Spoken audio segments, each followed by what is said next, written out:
شروع اللہ کا نام لے کر جو بڑا مہربان نہایت رحم والا ہے۔ جو مخلوق آسمانوں اور زمین میں ہے اللہ کی تسبیح کرتی ہے اور وہ غالب ہے، حکمت والا ہے۔ آسمانوں اور زمین کی بادشاہی اسی کی ہے، وہی زندگی دیتا ہے اور وہی موت دیتا ہے اور وہ ہر چیز پر قادر ہے۔ وہی اول اور وہی آخر اور اپنی قدرتوں سے سب پر ظاہر اور پھر بھی پوشیدہ ہے، اور وہ ہر چیز کا خوب جاننے والا ہے۔ وہی ہے جس نے آسمانوں اور زمین کو 6 دن میں پیدا کیا، پھر عرش پر جلوہ افروز ہوا۔ جو چیز زمین میں داخل ہوتی اور جو اس سے نکلتی ہے، اور جو آسمان سے اترتی اور جو اس میں چڑھتی ہے، سب اس کو معلوم ہے۔ اور تم جہاں کہیں بھی ہو وہ تمہارے ساتھ ہوتا ہے، اور جو کچھ تم کرتے ہو اللہ اس کو دیکھ رہا ہے۔ آسمانوں اور زمین کی بادشاہی اسی کی ہے اور سب معاملات اسی کی طرف رجوع ہوتے ہیں۔ وہی رات کو دن میں داخل کرتا اور دن کو رات میں داخل کرتا ہے، اور وہ دلوں کے بھیدوں تک سے واقف ہے۔ لوگوں، اللہ پر اور اس کے رسول صلی اللہ علیہ وآلہ وسلم پر ایمان لاؤ، اور جس مال میں اس نے تم کو اپنا نائب بنایا ہے اس میں سے خرچ کرو۔ اب جو لوگ تم میں سے ایمان لائے اور مال خرچ کرتے رہے ان کے لیے بڑا ثواب ہے۔ اور تم کیسے لوگ ہو کہ اللہ پر ایمان نہیں لاتے، حالانکہ اس کے پیغمبر صلی اللہ علیہ وآلہ وسلم تمہیں بلا رہے ہیں کہ اپنے پروردگار پر ایمان لاؤ، اور اگر تم کو یقین ہو تو وہ تم سے اس کا عہد بھی لے چکا ہے۔ وہی تو ہے جو اپنے بندے پر واضح آیتیں نازل فرماتا ہے تاکہ تم کو اندھیروں سے نکال کر روشنی میں لائے۔ بے شک اللہ تم پر نہایت شفقت کرنے والا ہے، مہربان ہے۔ اور تم کو کیا ہوا ہے کہ اللہ کے راستے میں خرچ نہیں کرتے، حالانکہ آسمانوں اور زمین کی وراثت اللہ ہی کی ہے۔ جس شخص نے تم میں سے فتح مکہ سے پہلے خرچ کیا اور جنگ کی، وہ اور جس نے یہ کام بعد میں کیے وہ برابر نہیں۔ ان کا درجہ ان لوگوں سے کہیں بڑھ کر ہے جنہوں نے بعد میں مال خرچ کیے اور کفار سے جنگ کی، اور اللہ نے سب سے ہی ثواب نیک کا وعدہ کیا ہے، اور جو کام تم کرتے ہو اللہ ان سے واقف ہے۔ کون ہے جو اللہ کو نیک نیتی سے قرض دے تو وہ اس کو کئی گنا ادا کرے گا، اور اس کے لیے عزت کا صلہ یعنی جنت ہے۔ جس دن تم مومن مردوں اور مومن عورتوں کو دیکھو گے کہ ان کے ایمان کا نور ان کے آگے آگے اور داہنی طرف چل رہا ہے، تو ان سے کہا جائے گا کہ تم کو بشارت ہو کہ آج تمہارے لیے باغ ہیں جن کے نیچے نہریں بہہ رہی ہیں، ان میں تم ہمیشہ رہو گے، یہی بڑی کامیابی ہے۔ اس دن منافق مرد اور منافق عورتیں مومنوں سے کہیں گے کہ ہمارے لیے انتظار کرو کہ ہم بھی تمہارے نور سے روشنی حاصل کریں۔ ان سے کہا جائے گا کہ پیچھے کو لوٹ جاؤ، بس وہاں نور تلاش کرو۔ پھر ان کے بیچ میں ایک دیوار کھڑی کر دی جائے گی جس میں ایک دروازہ ہوگا، جو اس کی جانب اندرونی ہے اس میں تو رحمت ہے، اور جو بیرونی جانب ہے اس طرف عذاب ہے۔ تو منافق لوگ مومنوں سے کہیں گے کہ کیا ہم دنیا میں تمہارے ساتھ نہ تھے؟ وہ کہیں گے کیوں نہیں تھے، لیکن تم نے خود اپنے آپ کو بلا میں ڈالا اور ہمارے لیے گردش زمانہ کی منتظر رہے، اور اسلام میں شک کیا، اور فضول آرزوؤں نے تم کو دھوکے میں ڈالے رکھا، یہاں تک کہ اللہ کا حکم آ پہنچا اور اللہ کے بارے میں تم کو وہ شیطان بڑا فریب دیتا رہا۔ تو آج تم سے کوئی معاوضہ نہیں لیا جائے گا اور نہ کافروں ہی سے قبول کیا جائے گا۔ تم سب کا ٹھکانہ دوزخ ہے کہ وہی تمہارے لائق ہے، اور وہ بری جگہ ہے۔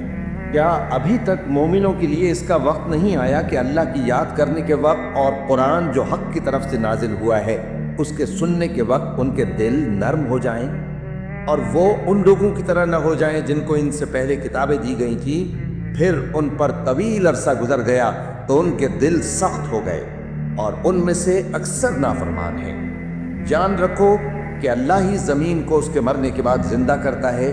ہم نے اپنی نشانیاں تم سے کھول کھول کر بیان کر دی ہیں تاکہ تم سمجھو۔ جو لوگ خیرات کرنے والے ہیں، مرد بھی اور عورتیں بھی، اور اللہ کو نیک نیتی سے قرض دیتے ہیں، ان کو کئی گنا ادا کیا جائے گا اور ان کے لیے عزت کا صلہ ہے۔ اور جو لوگ اللہ اور اس کے پیغمبروں پر ایمان لائے، یہی اپنے پروردگار کے نزدیک صدیق اور شہید ہیں۔ ان کے لیے ان کے اعمال کا صلہ ہوگا اور ان کے ایمان کی روشنی بھی ہوگی۔ جن لوگوں نے کفر کیا اور ہماری آیتوں کو جھٹلایا، وہی اہل دوزخ ہیں۔ جان رکھو کہ دنیا کی زندگی محض کھیل اور تماشا اور زینت و آرائش اور تمہارے آپس میں فخر و ستائش اور مال و اولاد کی ایک دوسرے سے زیادہ طلب و خواہش ہے۔ اس کی مثال ایسی ہے جیسے بارش کہ اس سے اگنے والی کھیتی کسانوں کو بھری لگتی ہے، پھر وہ کھیتی خوب زور پر آتی ہے، پھر اے دیکھنے والے تو اس کو دیکھتا ہے کہ پک کر زرد پڑ جاتی ہے، پھر چورا چورا ہو جاتی ہے، اور آخرت میں کافروں کے لیے عذاب شدید اور مومنوں کے لیے اللہ کی طرف سے بخشش اور خوشنودی ہے۔ اور دنیا کی زندگی تو دھوکے کا سامان ہے۔ بندو اپنے پروردگار کی بخشش کی طرف اور جنت کی طرف لپکو جس کا عرض آسمان اور زمین کے عرض کا سا ہے، اور وہ ان لوگوں کے لیے تیار کی گئی ہے جو اللہ پر اور اس کے پیغمبروں پر ایمان لائے ہیں۔ یہ اللہ کا فضل ہے، جسے چاہے عطا فرمائے، اور اللہ بڑے فضل کا مالک ہے۔ کوئی مصیبت زمین میں اور خود تم پر نہیں پڑتی مگر پیشتر اس کے کہ ہم اس کو پیدا کریں ایک کتاب میں لکھی ہوئی ہوتی ہے، اور یہ کام اللہ کو آسان ہے، تاکہ جو فائدہ تمہیں حاصل نہ ہو سکا اس کا غم نہ کھایا کرو، اور جو تم کو اس نے دیا ہو اس پر اترایا نہ کرو۔ اور اللہ کسی اترانے اور شیخی بگاڑنے والے کو دوست نہیں رکھتا، جو خود بھی بخل کریں اور لوگوں کو بھی بخل سکھائیں۔ اور جو شخص روح گردانی کرے تو اللہ بھی بے نیاز ہے، لائق حمد و ثنا ہے۔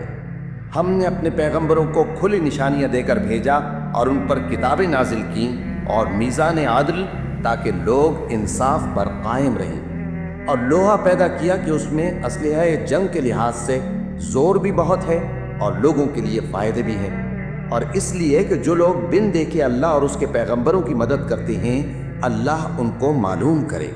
بے شک اللہ زور آور ہے، غالب ہے۔ اور ہم نے نوح اور ابراہیم کو پیغمبر بنا کر بھیجا اور ان کی اولاد میں پیغمبری اور کتاب کے سلسلے کو وقتاً فوقتاً جاری رکھا، سو بعض تو ان میں سے ہدایت پر ہیں اور اکثر ان میں سے نافرمان ہیں۔ پھر ان کے پیچھے انہی کے قدموں پر اور پیغمبر بھیجے، اور ان کے پیچھے مریم کے بیٹے عیسیٰ کو بھیجا، اور ان کو انجیل عنایت کی، اور جن لوگوں نے ان کی پیروی کی ان کے دلوں میں شفقت اور مہربانی ڈال دی۔ اور ترک دنیا والی نئی بات تو خود انہوں نے نکال لی، ہم نے ان کو اس کا حکم نہیں دیا تھا، مگر انہوں نے اپنے خیال میں اللہ کی خوشنودی حاصل کرنے کے لیے آپ ہی ایسا کر لیا تھا، پھر جیسا اس کو نبھانا چاہیے تھا نبھا بھی نہ سکے۔ بس جو لوگ ان میں سے ایمان لائے ان کو ہم نے ان کا اجر دیا، اور ان میں بہت سے نافرمان ہیں۔ مومنو، اللہ سے ڈرو اور اس کے پیغمبر پر ایمان لاؤ، وہ تمہیں اپنی رحمت سے دگنا اجر عطا فرمائے گا اور تمہارے لیے روشنی کر دے گا جس میں تم چلو گے، اور تم کو بخش دے گا، اور اللہ بخشنے والا ہے، مہربان ہے۔ یہ باتیں اس لیے بیان کی گئی ہیں کہ اہل کتاب جان لیں کہ وہ اللہ کے فضل پر کچھ بھی قدرت نہیں رکھتے، اور یہ کہ فضل اللہ ہی کے ہاتھ میں ہے، وہ جس کو چاہتا ہے دیتا ہے، اور اللہ بڑے فضل کا مالک ہے۔